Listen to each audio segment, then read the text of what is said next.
नमस्कार। आइए सुनते हैं रविंद्रनाथ टैगोर जी की लिखी कहानी नई रोशनी। बाबू अनाथ बंधु बीए में पढ़ते थे, परंतु कई वर्षों से निरंतर फेल हो रहे थे। उनके संबंधियों का विचार था कि वह इस वर्ष अवश्य उत्तीर्ण हो जाएंगे, पर इस वर्ष उन्होंने परीक्षा देना ही उचित न समझा। इसी वर्ष बाबू अनाथ बंधु का विवाह हुआ था। भगवान की कृपा से वधु सुंदर और सच्चरित्रा मिली थी। उनका नाम विंध्यवासिनी था, किंतु अनाथ बाबू को इस हिंदुस्तानी नाम से घृणा थी। पत्नी को भी वो विशेषताओं और सुंदरता में अपने योग्य न समझते थे, परंतु विंध्यवासिनी के हृदय में हर्ष की सीमा न थी। दूसरे पुरुषों की अपेक्षा वह अपने पति को सर्वोत्तम समझती थी। ऐसा मालूम होता था कि किसी धर्म में आस्था रखने वाले श्रद्धालु व्यक्ति की भांति वह अपने हृदय के सिंहासन पर स्वामी की मूर्ति सजाकर सर्वदा उसी की पूजा किया करती थी। इधर अनाथ बंधु की सुनिए, वह न जाने क्यों हर समय उससे रुष्ट रहते और तीखे कड़वे शब्दों से उसके प्रेम भरे मन को हर संभव ढंग पर जख्मी करते रहते। अपनी मित्र मंडली में भी वह उस बेचारी को घृणा के साथ स्मरण करते। जिन दिनों अनाथ बंधु कॉलेज में पढ़ते थे, उनका निवास ससुराल में ही था। परीक्षा का समय आया, किंतु उन्होंने परीक्षा दिए बगैर ही कॉलेज छोड़ दिया। इस घटना पर अन्य व्यक्तियों की अपेक्षा विंध्यवासिनी को अधिक दुख हुआ। रात के समय उसने विनम्रता के साथ कहना आरंभ किया, प्राणनाथ, आपने पढ़ना क्यों छोड़ दिया? थोड़े दिनों का कष्ट सह लेना कोई कठिन बात न थी।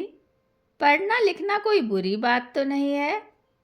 पत्नी की इतनी बात सुनकर अनाथ बंधु के मिजाज का पारा 120 डिग्री तक पहुंच गया। बिगड़ कर बोले, पढ़ने लिखने से क्या मनुष्य के 4 हाथ पांव हो जाते हैं? जो व्यक्ति पढ़ लिख कर अपना स्वास्थ्य खो बैठते हैं, उनकी दशा अंत में बहुत बुरी होती है। पति का उत्तर सुनकर विंध्यवासिनी ने इस प्रकार स्वयं को सांत्वना दी, जो मनुष्य गधे या बैल की भांति कठिन परिश्रम करके किसी न किसी प्रकार सफल भी हो गए, परंतु कुछ न बन सके, तो फिर उनका सफल होना न होना बराबर है। इसके दूसरे दिन पड़ोस में रहने वाली सहेली कमला विंध्यवासिनी को एक समाचार सुनाने आई। उसने कहा, आज हमारे भाई बीए की परीक्षा में उत्तीर्ण हो गए।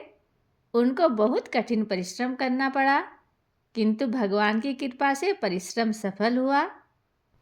कमला की बात सुनकर विंध्य ने समझा कि पति की हंसी उड़ाने को कह रही है। वह सहन कर गई और दबी आवाज से कहने लगी, बहन, मनुष्य के लिए बीए पास कर लेना कोई कठिन बात नहीं, परंतु बीए पास कर लेने से होना क्या है? विदेशों में लोग बीए और एमए पास व्यक्तियों को घृणा की दृष्टि से देखते हैं। विंध्य ने जो बातें कमला से कही थी, वे सब उसने अपने पति से सुनी थी। नहीं तो उस बेचारी को विलायत का हाल क्या मालूम था।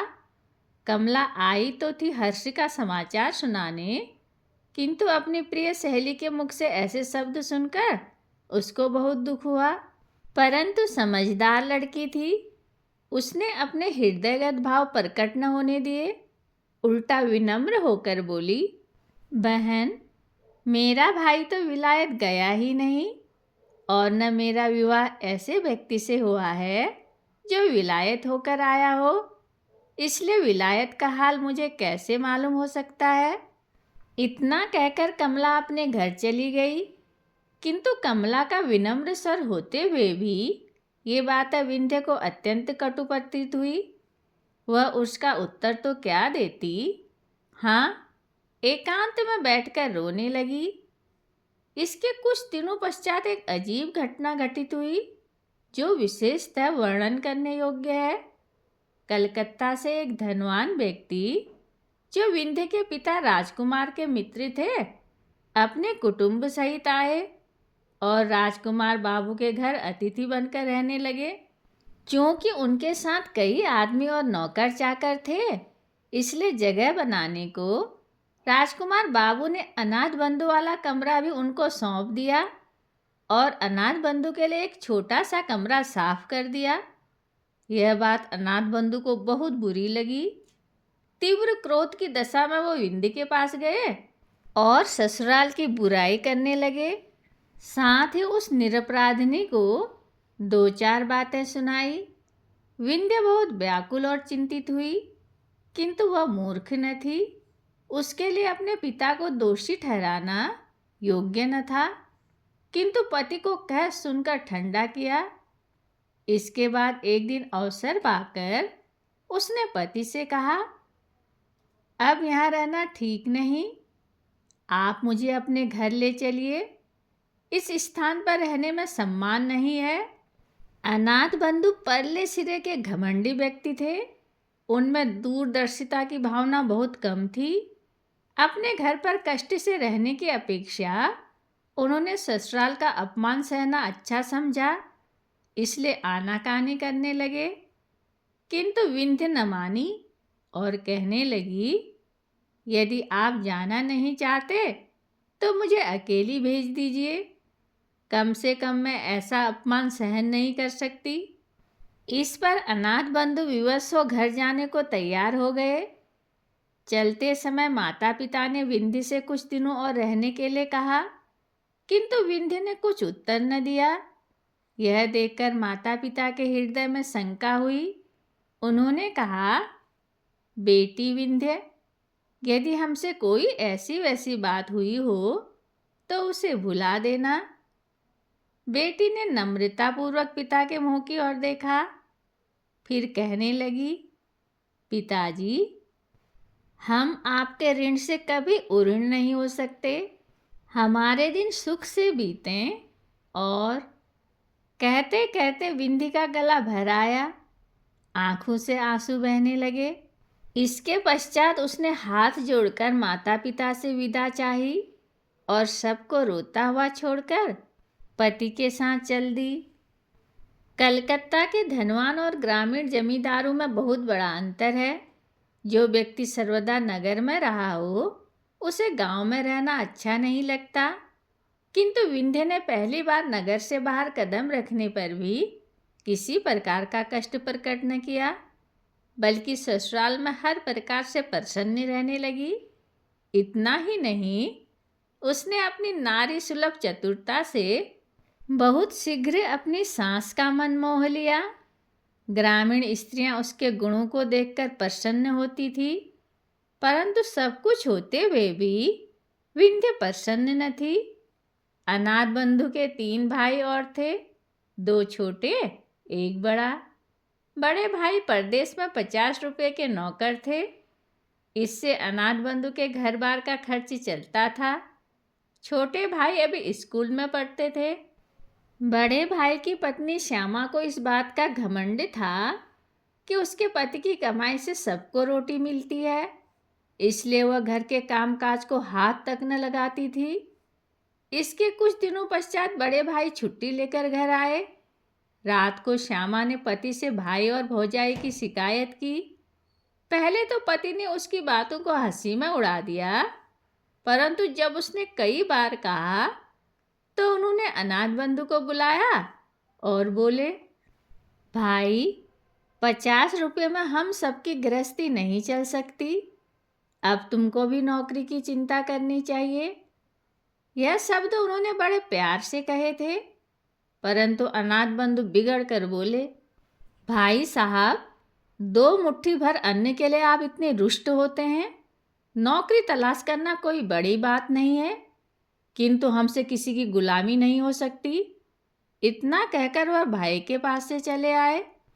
इन्हीं दिनों गांव के स्कूल में 3rd मास्टर का स्थान खाली हुआ था। अनाथ बंधु की पत्नी और उनके बड़े भाई ने उस स्थान पर उनसे काम करने के लिए बहुत कहा, किंतु उन्होंने ऐसी तुच्छ नौकरी स्वीकार न की। अब तो अनाथ बंधु को केवल विलायत जाने की धुन समाई हुई थी। एक दिन अपनी पत्नी से कहने लगे, देखो, आजकल विलायत गए बिना मनुष्य का सम्मान नहीं होता और न अच्छी नौकरी मिल सकती है। इसलिए हमारा विलायत जाना आवश्यक है। तुम अपने पिता से कहकर कुछ रुपया मंगा दो तो हम चले जाएं। विलायत जाने की बात सुनकर विंध्य को बहुत दुख हुआ। पिता के घर से रुपया मंगाने की बात से बेचारे की जान ही निकल गई।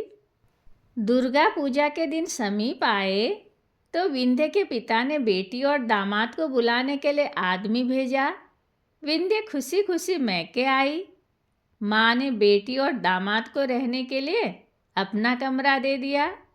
दुर्गा पूजा की रात को यह सोचकर कि पति न जाने कब वापस आए, विंध्य प्रतीक्षा करते करते सो गई। सुबह उठी तो उसने अनाथ बंधु को कमरे में न पाया। उठकर देखा तो माँ का लोहे का संदूक खुला पड़ा था। सारी चीज़ें इधर उधर बिखरी पड़ी थीं और पिता का छोटा कैश बॉक्स जो उसके अंदर रखा था गायब था। विंध्य का हृदय धड़कने लगा। उसने सोचा कि जिस बदमाश ने चोरी की है उसी के हाथों पति को भी हानि पहुंची है। परंतु थोड़ी देर बाद उसकी दृष्टि एक कागज के टुकड़े पर जा पड़ी। वह उठाने लगी तो देखा कि पास ही कुंजियों का एक गुच्छा पड़ा है। पत्र पढ़ने से मालूम हुआ कि उसका पति आज ही प्रातः जहाज पर सवार होकर विलायत चला गया है। पत्र पढ़ते ही विंध्य की आंखों के सामने अंधेरा छा गया। वह दुख के आघात से जमीन पर बैठ गई और आंचल से मुंह ढांपकर रोने लगी। आज सारे बंगाल में खुशियां मनाई जा रही थी, किंतु विंध्य के कमरे का दरवाजा अब तक बंद था। इसका कारण जानने के लिए विंध्य की सहेली कमला ने दरवाजा खटखटाना आरंभ किया, किंतु अंदर से कोई उत्तर न मिला। तो वह दौड़कर विंध्य की माँ को बुला लाई। माँ ने बाहर खड़ी होकर आवाज दी, विंध्य, विंध्य, अंदर क्या कर रही है? दरवाजा तो खोल बेटी।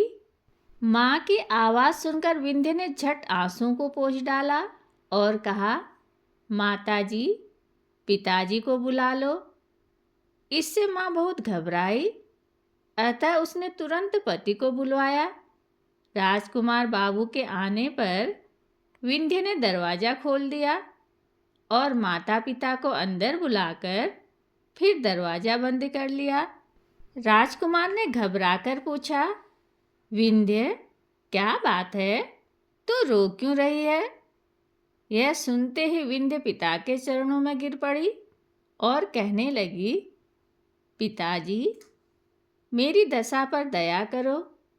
मैंने आपका रुपया चुराया है। राजकुमार आश्चर्यचकित रह गए। उसी हालत में विंध्य ने फिर हाथ जोड़कर कहा, पिताजी, इस अभागिन का अपराध क्षमा कीजिए। स्वामी को विलायत भेजने के लिए मैंने यह नीच कर्म किया। अब राजकुमार को बहुत क्रोध आया। वह डांटकर बोले, दुष्ट लड़की, यदि तुमको रुपयों की आवश्यकता थी तो हमसे क्यों न कहा? विंध्य ने डरते डरते उत्तर दिया, पिताजी, आप उनको विलायत जाने के लिए रुपया न देते। ध्यान देने योग्य बात यह है कि जिस विंध्य ने कभी माता पिता से रुपये पैसे के लिए विनती तक न की थी, आज वह पति के पाप को छिपाने के लिए चोरी का इल्जाम अपने ऊपर ले रही है। विंध्य पर चारों ओर से घृणा की बौछारें होने लगी। बेचारी सब कुछ सुनती रही, किंतु मौन थी। तीव्र क्रोधावेश की दशा में राजकुमार ने बेटी को ससुराल भेज दिया। इसके बाद समय बीतता गया, किंतु अनाथ बंधु ने विंध्य को कोई पत्र न लिखा और न अपनी माँ की ही कोई सुध बुध ली। पर आखिरकार सब रुपये जो उसके पास थे खर्चे हो गए, तो बहुत ही घबराए और विंध्य के पास एक तार भेजकर तकाजा किया। विंध्य ने तार पाते ही अपने बहुमूल्य आभूषण बेच डाले और उनसे जो मिला वह अनाथ बाबू को भेज दिया। अब क्या था, जब कभी रुपयों की आवश्यकता होती वह झट विंध्य को लिख देते और विंध्य से जिस तरह बन पड़ता अपने रहे सहे आभूषण बेचकर उनकी आवश्यकताओं को पूरा करती। यहाँ तक कि बेचारे गरीब के पास कांच की 2 चूड़ियों के सिवाय कुछ भी शेष न रहा। अब अभागी विंध्य के लिए संसार में कोई सुख शेष न रहा था। संभव था वह किसी दिन दुखी हालत में आत्महत्या कर लेती, किंतु वह सोचती कि मैं स्वतंत्र नहीं, अनाथ बंधु मेरे स्वामी हैं, इसलिए कष्ट सहते हुए भी वह जीवन के दुख उठाने पर विवश थी। अनाथ बंधु के लिए वह जीवित रहकर अपना कर्तव्य पूरा कर रही थी, किंतु अब चूंकि उसके लिए विरह का दुख सहन करना कठिन हो गया था, इसलिए विवश होकर उसने पति के नाम वापस आने के लिए पत्र लिखा। इसके थोड़ी दिनों बाद अनाथ बंधु बैरिस्टरी पास करके साहब बहादुर बने हुए वापस लौट आए, परंतु देहात में बैरिस्टर साहब का निर्वाह होना कठिन था, इसलिए पास ही एक कस्बे में होटल का आश्रय लेना पड़ा। विलायत में रहकर अनाथ बंधु के रहन सहन में बहुत अंतर आ गया था। वह ग्रामीणों से घृणा करते थे। उनके खान पान और रहन सहन के तरीकों से यह भी न मालूम होता था कि वह अंग्रेज हैं या हिंदुस्तानी। विंध्य यह सुनकर बहुत प्रसन्न हुई कि स्वामी बैरिस्टर होकर आए हैं, किंतु माँ उसकी बिगड़ी हुई आदतों को देखकर बहुत व्याकुल हुई। अंत में उसने भी यह सोचकर दिल को समझा लिया कि आजकल का जमाना ही ऐसा है, इसमें अनाथ बंधु का क्या दोष। इसके कुछ समय पश्चात एक बहुत ही दर्द से भरी हुई घटना घटित हुई। बाबू राजकुमार अपने कुटुंब सहित नाव पर सवार होकर कहीं जा रहे थे कि सहसा नौका जहाज से टकराकर गंगा में डूब गई। राजकुमार तो किसी तरह बच गए, किंतु उनकी पत्नी और पुत्र का कहीं पता न चला। अब उनके कुटुंब में विंध्य के सिवाय कोई दूसरा शेष न रहा था। इस दुर्घटना के पश्चात एक दिन राजकुमार बाबू विकल अवस्था में अनाथ बंधु से मिलने आए। दोनों में कुछ देर तक बातचीत होती रही।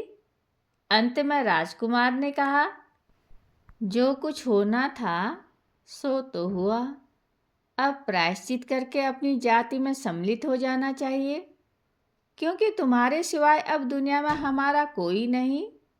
बेटा या दामाद जो कुछ भी हो अब तुम ही हो। अनाथ बंधु ने प्रायश्चित करना स्वीकार कर लिया। पंडितों से सलाह ली गई तो उन्होंने कहा यदि उन्होंने विलायत में रहकर मांस न खाया है तो उनकी शुद्धि वेद मंत्र द्वारा की जा सकती है। यह समाचार सुनकर विंध्य हर्ष से फूली न समाई और अपना सारा दुख भूल गई।